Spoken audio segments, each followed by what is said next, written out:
ډیورنډ کرښې ته څیرمه د پاکستاني پوځ چورلکه ویشتل شوې.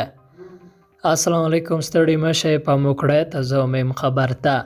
د افغانستان له نیمروز ولایت ریپورټونه وایي د پاکستان د پوځ یوه چورلکه د هلمند د خانشین ولسوالۍ ته څیرمه د بلوچستان په چاغۍ سیمه کې په ډزو ویشتل شوې ده. تر اوسه نه ده روښانه چې پر دغه چورلکه چا ډزې کړي دي، خو ویل کېږي پیښه وروسته لږ رامنځته شوې چې پاکستاني پوځیانو غوښتل د هلمند، نیمروز او بلوچستان ترمنځ چاغۍ سیمه کې پر ډیورنډ کرښه اغزن تار وغځوي چې د طالبانو له مخالفت سره مخامخ شول.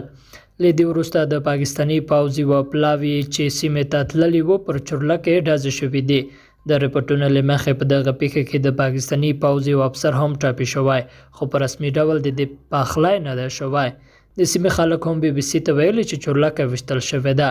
په دغه سیمه کې په شاوخوا 15 کیلومتره ساحه اغزن تار نه دی غځول شوی. هلته په سیمه کې د ذاکر په نامه د یوه کلي نیمه برخه د ډیورنډ کرښې یوه غاړه او بله یې د کرښې هغه غاړې ته پرته ده. د یاد کلي اوسیدونکي وایي که اغزن تار پر دغه سیمه تیریږي، کلی به یې پر دوو برخو وویشل شي او تګ راتګ به نشي کولی. ویل کېږي نشي توکي هم له دغې لارې قاچاق کېږي. ریپورټونه وایي د طالبانو نوي ځواکونه هم سیمې ته رسېدلي دي.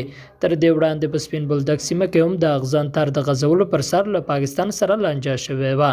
د یادونې وړ ده چې د افغانستان او پاکستان ترمنځ ډیورنډ کرښه 2400 کیلومتره اوږدوالی لري او پاکستان څو کاله وړاندې پر کرښه د کټرو او اغزن تار لګول پیل کړي دي. پاکستان ادعا کوي پر اغزن تار یې ډیر لګښت شوی او وایي د کرښې په اوږدو کې د ناقانونه تګ راتګ د مخنیوي لپاره یې دغه کار کړی دی. د یادولو ده چې تر طالبانو وړاندې افغان حکومت هم د اغزن تار لګولو مخالفت کوه. پخوا هم په ننګرهار، کندهار، خوست او کونړ کې د اغزن تار پر سر لانجې پورته شوې دي چې مرګ ژوبله هم لرله. لیدونکو له ملتیا مننه، ښه اوسئ.